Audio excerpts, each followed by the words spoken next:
नमस्कार दोस्तों, स्वागत करता हूं आपका अपने YouTube चैनल पर। आज के इस वीडियो में हम देखेंगे कुछ महत्वपूर्ण प्रश्न जो कि आपके आने वाले टीजीटी पीजीटी आर्ट एग्जाम के लिए बहुत ही हेल्पफुल होंगे। पहला क्वेश्चन आपका दिया गया है कि चोल काल में ठोस धातु की ढलाई के लिए इसमें कौन सी विधि उपयोग में लाई गई। आपको विकल्प दिया गया है और आपको बताना है कि जो धातु की ढलाई की जाती थी किस काल में, चोल काल में। ठीक है, चोल काल में जो धातु की ढलाई की जाती थी तो उसमें कौन सी विधि लाई जाती थी। तो इसमें आपका मोम निकालने की प्रक्रिया, ठीक है, या लास्ट वैक्स, क्या है, लास्ट वैक्स प्रक्रिया जो है उसका यूज किया जाता था। ऑप्शन बी इसका राइट आंसर हो जाएगा। बढ़ते हैं अगले प्रश्न की ओर। निम्नलिखित में से चोल कालीन कांस्य मूर्तियों के संबंध में कौन सा कथन सही नहीं है। ठीक है, प्रश्न क्या है आपका कि जो चोल कालीन कांस्य मूर्तियां हैं उनके संबंध में कौन सा कथन सही नहीं है। देखिए, उनका निर्माण लुप्त मोम विधि से हुआ है। जो विकल्प आपको दिया गया है वो क्या क्या है आपका कि लुप्त मोम विधि से उनका निर्माण किया गया है।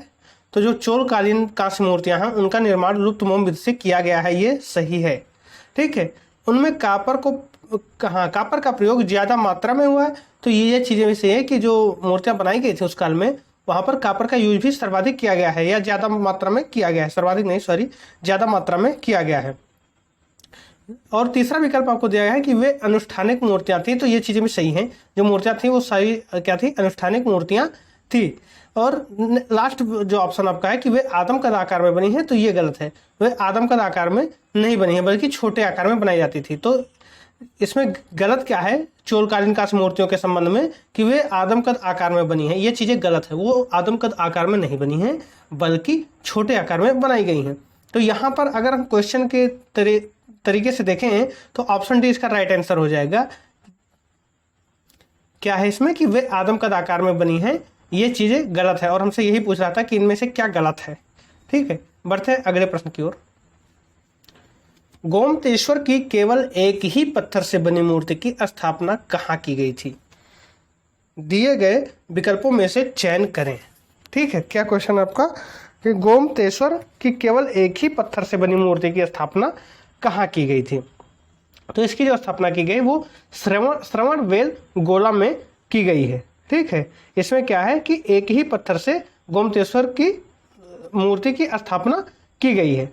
कहां पर, श्रवणबेल गोला में। ऑप्शन सी इसका क्या हो जाएगा, राइट आंसर हो जाएगा। नेक्स्ट है, चट्टान के बड़े टुकड़े पर निर्मित उभारदार आकृतियां अर्जुन की तपस्या का गंगावतरण कहां स्थित है। क्वेश्चन क्या है कि एक जो उभारदार आकृति है, जैसे चट्टान है उसमें उभार कर बनाई गई आकृति है क्या, और आकृति का नाम क्या है कि अर्जुन की तपस्या का गंगावतरण। तो ये पूछा गया है कि ये जो उभारदार आकृति है वो चट्टान पर चूंकि बनाई गई है और ये है कहां पर, तो ये आपका महाबलीपुरम में है। ठीक है, ऑप्शन सी इसका राइट आंसर हो जाएगा। नेक्स्ट है आपका कि बीकानेर शैली में चित्रित चित्र झूले पर कृष्ण का चित्रकार है।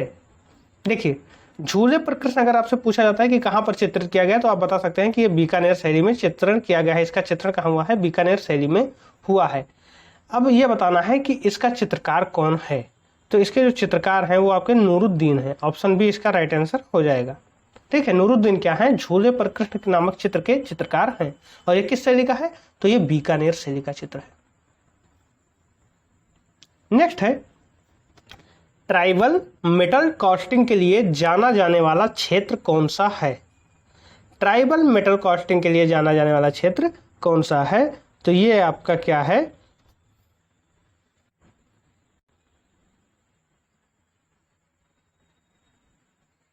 ये आपका क्या हो जाएगा, बस्तर। ठीक है, कौन सा क्षेत्र है आपका, बस्तर। और ये किससे संबंधित है, आदिवासी कला है ये। ठीक है, ट्राइबल मेटल कास्टिंग ये आदिवासियों द्वारा संरक्षित की गई कला है। नेक्स्ट है, सबसे विशालकाय शिलाकट मंदिर भारत में है। तो शिलाकट मंदिर सबसे विशालकाय जो है वो भारत में कहां पर है। प्रश्न आपसे ये पूछ रहा है कि सबसे विशालकाय शिलाकट मंदिर भारत में कहां पर है। तो ये आपका एलोरा में है। ठीक है, एलोरा गुफा मंदिर जो है, और किसने निर्माण करवाया था, तो राष्ट्रकूट शासक कृष्ण प्रथम ने 754 से 772 ईस्वी के काल में इन पहाड़ियों को काटकर गुफा और मंदिरों का निर्माण इन्होंने करवाया था। तो यहाँ पर आपका जो एलोरा है वहीं पर सबसे विशालकाय शिलाकट मंदिर है, यानी इसका राइट आंसर क्या हो जाएगा, एलोरा। नेक्स्ट है आपका, इनमें से किस साम्राज्य ने चतुष्पक्षीय बाग शैली का इस्तेमाल किया। ठीक है, चतुष्पक्षीय बाग शैली का इस्तेमाल किसने किया था, तो ये आपका मुगल शासकों ने स्टार्ट किया था, या मुगल शासकों ने शुरुआत इसकी की थी। ऑप्शन सी इसका क्या हो जाएगा, राइट आंसर हो जाएगा। नेक्स्ट है, गोल गुंबद बीजापुर में निम्नलिखित में से कौन सी सामग्री उपयोग की गई। ठीक है, तो ये क्वेश्चन यहाँ से आपका क्लियर ये होता है कि जो गोल गुंबद है, कभी कभी पूछ ले कि ये कहाँ स्थित है, तो ये आपका बीजापुर में स्थित है। अब यहाँ पर हमसे प्रश्न में क्या पूछ रहा है कि कौन सी सामग्री उपयोग में लाई गई, तो यहाँ पर गहरा भूरा बेसाल्ट का यूज किया गया था। ऑप्शन सी इसका राइट आंसर हो जाएगा। ये गोल गुंबज है क्या, तो ये आपका मोहम्मद आदिल शाह का मकबरा है। नेक्स्ट, कल्याण मंडप का संयोजन किसका योगदान था।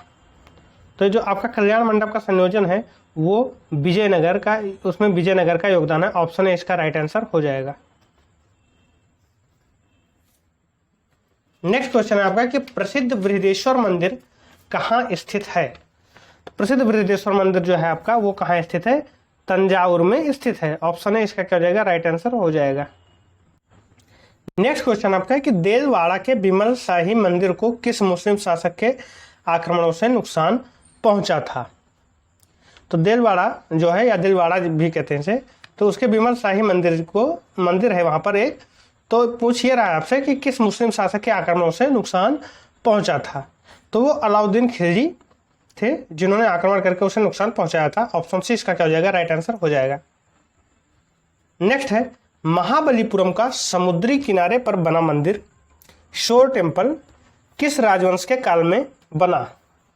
तो आपको ये बताना है, तो इसका जो सही उत्तर हो जाएगा वो आपका हो जाएगा पल्लव राजवंश में क्या हुआ था, महाबलीपुरम जो है उसके समुद्री किनारे पर बना एक मंदिर है। कौन सा मंदिर, शोर टेम्पल है। उसका निर्माण काल किस काल में हुआ था, पल्लव काल में हुआ था। नेक्स्ट आपका है कि राम किंकर बैज की मूर्तियां ज्यादातर किसकी बनाई गई हैं। राम किंकर बैज की जो ज्यादातर मूर्तियां हैं वो सीमेंट की बनाई गई हैं। ऑप्शन बी इसका राइट आंसर हो जाएगा। डॉक्यूमेंट्री फिल्म इनर आई के निर्देशक कौन थे। तो इनर आई के जो निर्देशक हैं वो आपके सत्यजीत रे जी हैं। ऑप्शन डी इसका क्या हो जाएगा, राइट आंसर हो जाएगा। नेक्स्ट क्वेश्चन है, इनमें से कौन सा कलाकार पॉल गॉगिन ताहितियन कला से प्रेरित था। ठीक है, तो इसका जो आंसर हो जाएगा वो हो जाएगा आपका अमृता शेरगिल। ऑप्शन बी इसका राइट आंसर हो जाएगा। अमृता शेरगिल जो थी वो पॉल गॉगिन से प्रभावित थी। नेक्स्ट है, विख्यात समकालीन भारतीय चित्रकार एम.एफ. हुसैन को उनके ... की के लिए जाना जाता है। इसमें क्या आपको यहाँ रिक्त स्थान में आपको लिखना है कि क्या है जिसके लिए एम.एफ. हुसैन को जाना जाता है। तो उन्हें आपको समझ का जो मोटा और सशक्त रेखांकन के लिए क्या होता है, एम.एफ. हुसैन को जाना जाता है। ऑप्शन बी इसका राइट आंसर हो जाएगा। नेक्स्ट है, भारत माता और संध्या दीप किसने चित्रित किया है। तो इसका जो सही उत्तर हो जाएगा वो आपका क्या हो जाएगा, अवनींद्रनाथ टैगोर ने भारत माता और संध्या दीप को चित्रित किया है। नेक्स्ट है, बारवाड़ महिला पेंटिंग किसकी है। बारवाड़ महिला पेंटिंग जो है वो आपकी एन.एस. बेंद्रे जी की रचना है। ऑप्शन सी इसका राइट आंसर हो जाएगा। नेक्स्ट है आपका, सेरेमनी ऑफ अनमास्किंग कार्य इन चित्रकारों में से किसके द्वारा किया गया था। तो इसका जो राइट आंसर हो जाएगा वो आपका ऑप्शन सी हो जाएगा, अनुपम सूद के द्वारा किया गया था। नेक्स्ट है, उस भारतीय चित्रकार का नाम बताइए जिसने बसौली, अजंता और पॉल गॉगिन से प्रेरणा प्राप्त की। ये अभी 2 या 3 क्वेश्चन पहले एक क्वेश्चन था, बस वहाँ पर अजंता नहीं बताया गया था।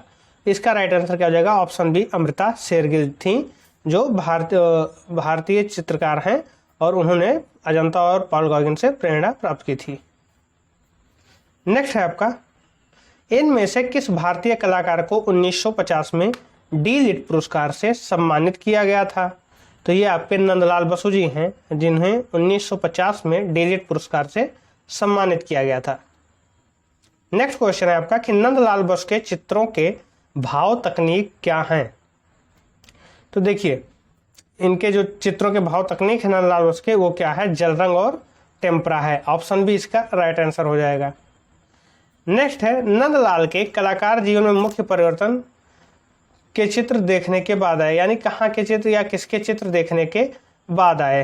तो इन्हें अजंता के भित्ति चित्र देखने के बाद जो इनका चित्रकारी का जीवन था उसमें इनके जो चित्रकारी के जीवन थे अपने जीवन में इन्होंने परिवर्तन किया है। कहाँ के चित्र देखने के बाद, अजंता भित्ति चित्रों को देखने के बाद अपने चित्रकारी में इन्होंने परिवर्तन किया। नेक्स्ट है अमृता शेरगिल ने अपनी स्टूडियो कहाँ बनाया। तो उन्होंने अपना स्टूडियो कहाँ पर बनाया था, पेरिस में बनाया था। ऑप्शन सी इसका राइट आंसर हो जाएगा। नेक्स्ट है नंदलाल बोस ने हरिपुरा कांग्रेस के तंबू में क्या चित्र बनाए थे। तो वो वहां पर एक पोस्टर बनाए थे। नेक्स्ट है गोपियों संग कृष्ण किस पहाड़ी शैली में चित्रित है। तो ये आपको बसौली शैली में देखने को मिल जाएगा। गोपियों संग कृष्ण जो चित्र है वो आपको कहाँ मिल जाएगा, बसौली शैली में देखने को मिल जाएगा। ऑप्शन सी इसका राइट आंसर हो जाएगा। नेक्स्ट है इनमें से नंदलाल बोस द्वारा निर्मित मीरा पैनल भित्तिचित्र किस स्थान पर बना है। तो ये भित्तिचित्र आपको बड़ौदा में देखने को मिलता है। क्या, मीरा पैनल।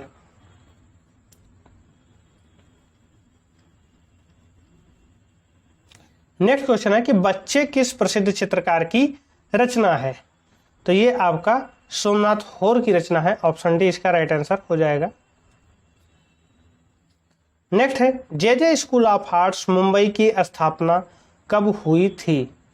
तो ये आपका 1857 में जे स्कूल ऑफ आर्ट मुंबई की स्थापना हुई थी। नेक्स्ट है भारतीय पौराणिक गाथाओं का मनोहारी अंकन नवीन युग के किस आधुनिक भारतीय चित्रकार ने किया। तो इसका श्रेय जाता है राजा रवि वर्मा को। ऑप्शन बी इसका राइट आंसर हो जाएगा। नेक्स्ट है राजसभा में द्रौपदी नामक चित्र किस चित्रकार से संबद्ध है। तो राजसभा में जो द्रौपदी का चित्र है वो राजा रवि वर्मा से संबद्ध है। ऑप्शन सी इसका क्या हो जाएगा, राइट आंसर हो जाएगा।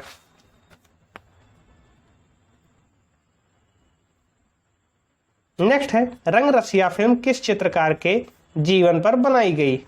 तो ये इसका भी आंसर क्या हो जाएगा आपका, राजा रवि वर्मा के जीवन पर रंगरसिया फिल्म बनाई गई है। नेक्स्ट है मुगल कालीन प्रसिद्ध चित्र कबीर एवं रैदास का चित्रकार है। तो इसके चित्रकार हैं आपके फकीरुल्लाह खान जी। ऑप्शन है इसका राइट आंसर हो जाएगा। नेक्स्ट है 19वीं शताब्दी में बॉम्बे में किसने व्यक्तिगत लिथोग्राफिक प्रेस स्थापित किया था। तो राजा रवि वर्मा ने ऐसा काम किया था। ऑप्शन डी इसका राइट आंसर हो जाएगा। नेक्स्ट है भारतीय चित्रकार का नाम बताएं जो यूरोपीय शैली से प्रभावित हो। राजा रवि वर्मा जी जो है वो यूरोपीय शैली से प्रभावित थे और तेल रंग में चित्रण करते थे। ऑप्शन सी इसका राइट आंसर हो जाएगा। जहांगीर मडोना की तस्वीर पकड़े हुए का चित्रकार है। तो इसके जो चित्रकार हैं वो आपके अबुल हसन जी हैं। ऑप्शन डी इसका राइट आंसर हो जाएगा। नेक्स्ट है हरिश्चंद्र तारामती ओलियोग्राफी चित्र राजा रवि वर्मा ने कब बनाया था। तो ये 1898 में इसका निर्माण किया था। ऑप्शन ए इसका क्या हो जाएगा, राइट आंसर हो जाएगा। नेक्स्ट है निम्नलिखित में से क्या पटना शैली की चित्रकारी या पटना स्कूल ऑफ पेंटिंग की विशेषता नहीं है। तो वहां पर आपको अजंता के भित्ति चित्र का अध्ययन जो है वो वहां की विशेषता नहीं है। ऑप्शन बी इसका राइट आंसर हो जाएगा। नेक्स्ट है अधिकांश राजस्थानी चित्रों में किसकी कथाओं को निरूपित किया गया है। तो स्वाभाविक सी बात है कि भगवान कृष्ण की कथाओं को वहां पर निरूपित किया गया है। ऑप्शन सी इसका राइट आंसर हो जाएगा। नेक्स्ट है कि गर्भगृह मंदिर स्थापत्य कला का कौन सा भाग है। तो ये जो है आपको वहां जो गर्भगृह होता है वहां पर मूर्तियां स्थापित होती हैं। ठीक है, एकदम सेंटर में। ऑप्शन बी इसका राइट आंसर हो जाएगा। मूर्ति स्थापित होती है सेंटर में। नेक्स्ट है प्रसिद्ध समकालीन भारतीय छापा चित्र देवी के कलाकार हैं? तो देवी की जो आपका जो एक छापा देवी है चित्र, छापा चित्र है, उसके कलाकार हमें बताना है। तो उसके कलाकार आपके ज्योति भट्ट हैं।